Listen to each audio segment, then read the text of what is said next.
എടാ അവിടൊക്കെ പുലി ഇറങ്ങണൂല അതിനെ പിടിക്കാൻ പോകേണ്ടി വരുമോ?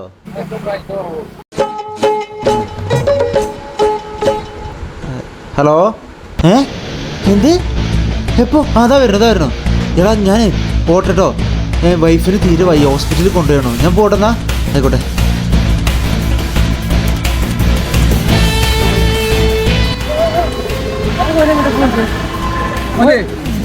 ഓനെ വിളിച്ചെത്തി, ഓനെ വൈഫിന് സുഖമല്ല, ഓനെ വിളിച്ചു അർജന്റാണ്, 5 മിനിറ്റ് മതി, വേഗം വിളിച്ചു എത്തുന്നു. ഹലോ, പിന്നെ കുമുദ വന്നിട്ട് എന്നോട് അർജന്റായിട്ട് വരാൻ പറയണം. അർജന്റാണെന്ന്. അർജന്റാണ്, വേഗം വാ. ഇപ്പൊ പോയില്ലേ? അങ്ങോട്ട് വന്നാ മതി, ഒരു 5 മിനിറ്റ് വേഗം പോവാ. വേഗം വാ. ഹോസ്പിറ്റലിൽ നിന്ന് എന്നെ വിളിച്ചോ? എന്നെ വിളിച്ചോ? എന്താ കാര്യം? നിക്ക് ബേജാറാവണ്ട. ഇനി നല്ലൊരു കണ്ടന്റ് ഇട്ടിട്ടുണ്ട്. ചീര 100 ഉറപ്പാണ്. അതിനെ വിളിച്ചോനെ.